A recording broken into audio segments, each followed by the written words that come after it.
get it. But you see how much kidnappers are picking for victims. My thing is, government should, I think all the stakeholders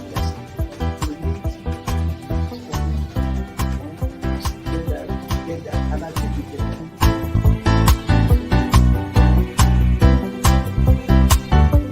The 3% for the oil producing community is too low. So the support that is needed. And once again, the support your airlines will blossom. This is Nigeria. You need to give people sense of belonging.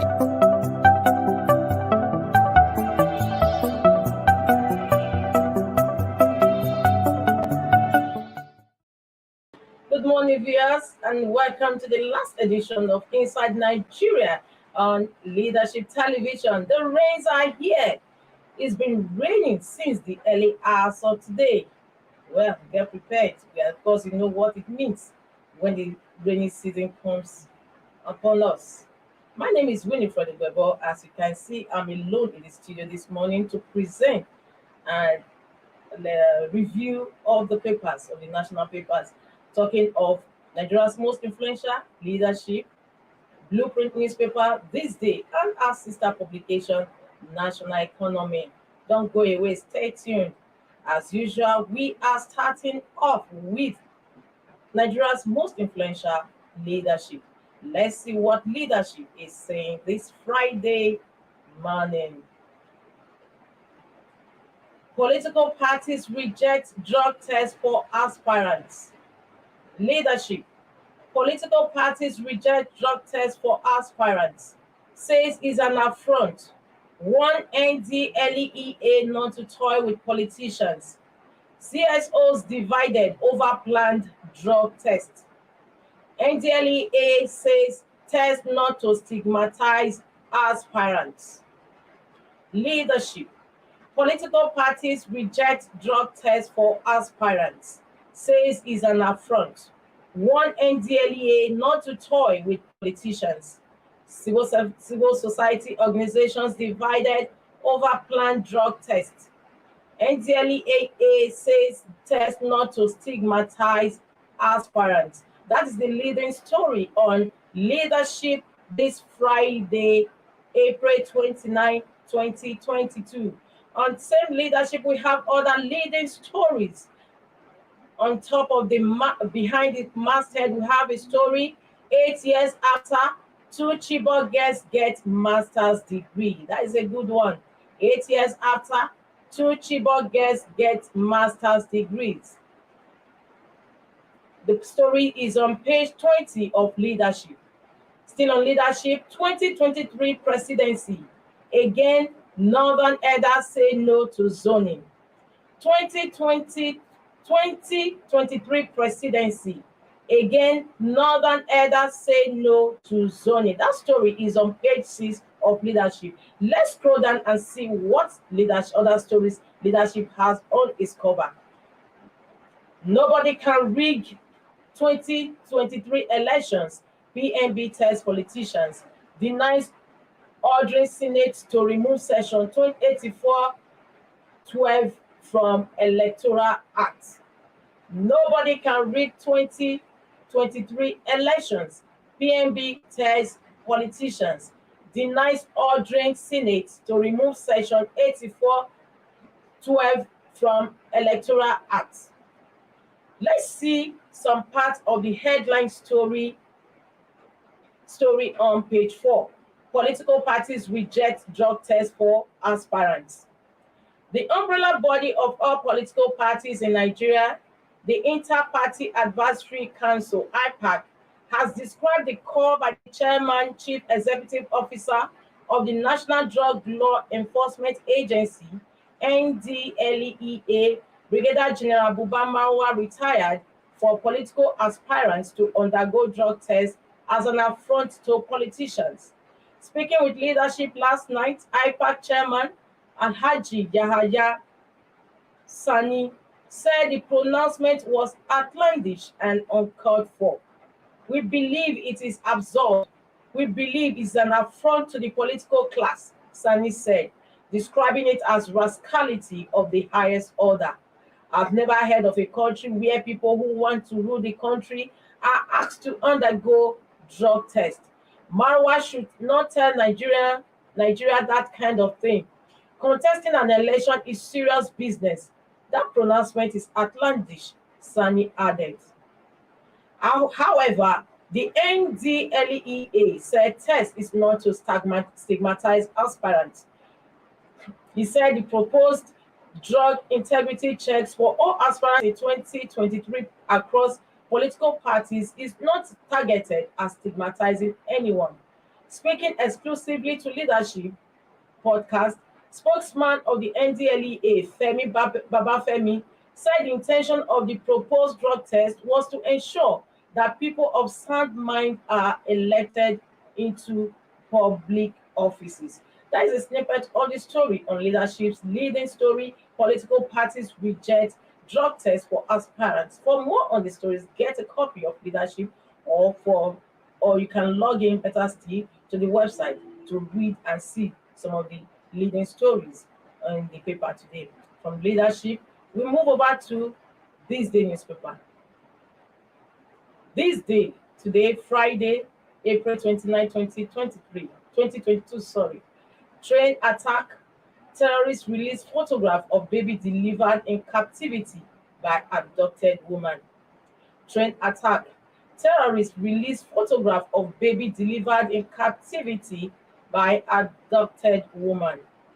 Umar expresses dismay, appeals for international community's intervention. On THISDAY newspaper is a picture, a big picture of the baby that was born in captivity. One of the abducted passengers on the ill-fated train. She put to bed in captivity. She's still in the captivity of the terrorist. The picture has caption sleeping innocently, oblivious of her situation. The photograph of a newborn baby girl delivered in a terrorist den by a mother abducted during the March 28 attack on an Abuja-Kaduna-bound train has been released by the abductors. Former military governor of Kaduna State, Colonel Abubakar Muma, retired, told THISDAY the development was so sad and very unfortunate. Umar reiterated his call on the international community to intervene in the matter. He also faulted a portion of the bill seeking to amend the Terrorism Prevention Act 2013 that prohibited payment of ransom to kidnappers in the country. That is the story making THISDAY cover.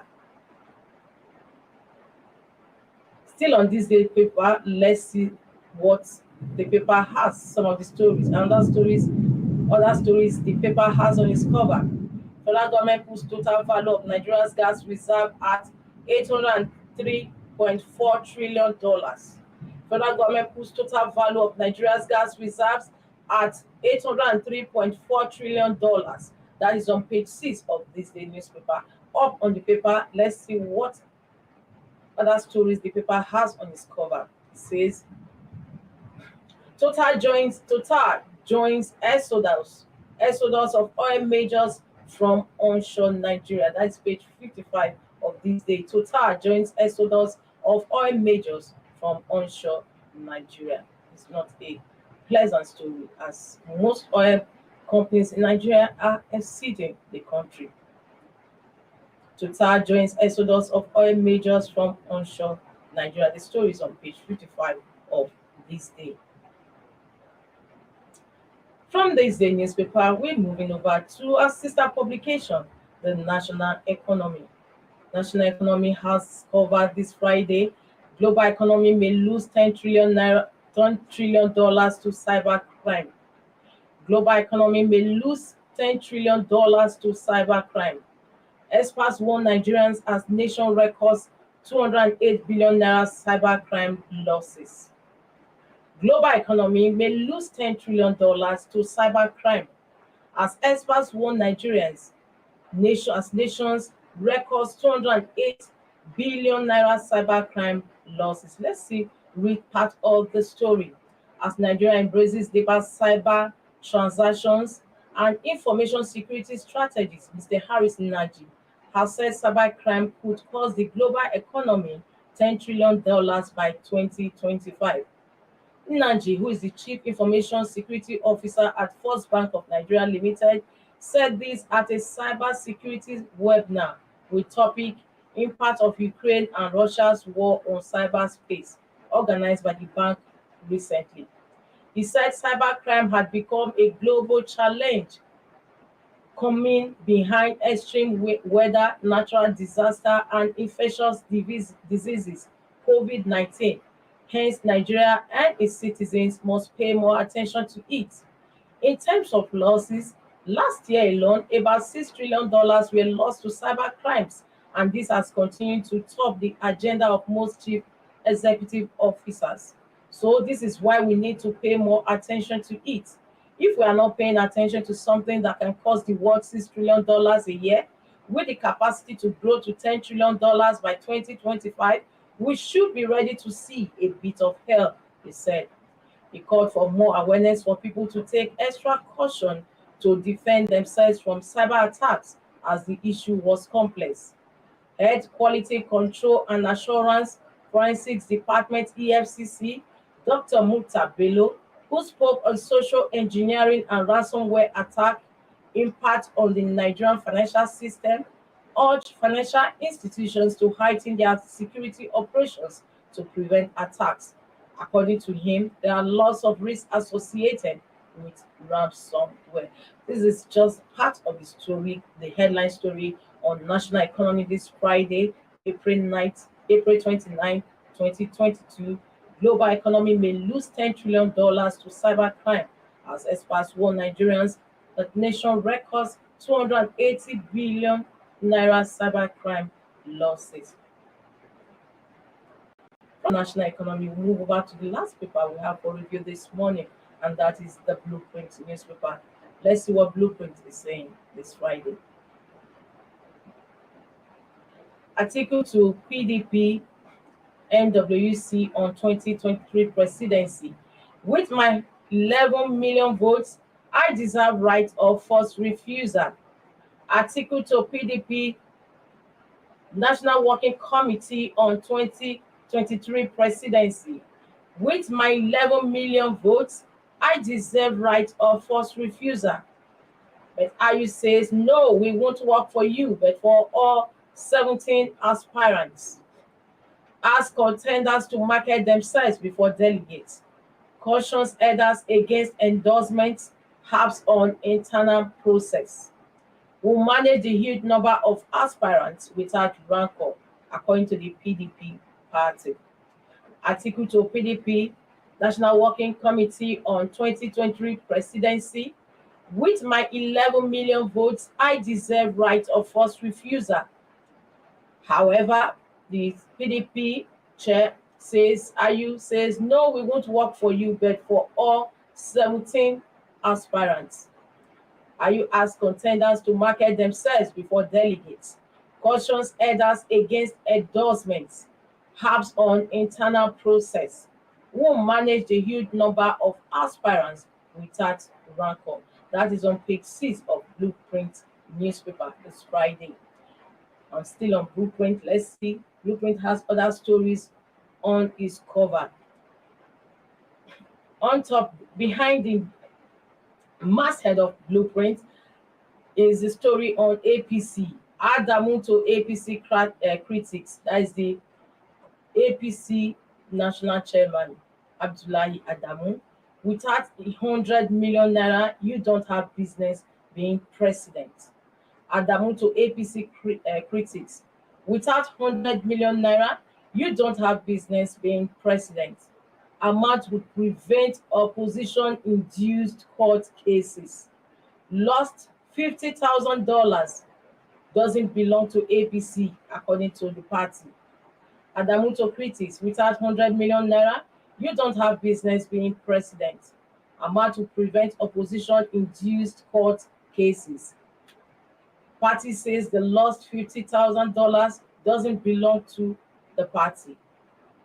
The story is on page 6 of Blueprint newspaper. Let's scroll down and see More of the stories on Blueprint.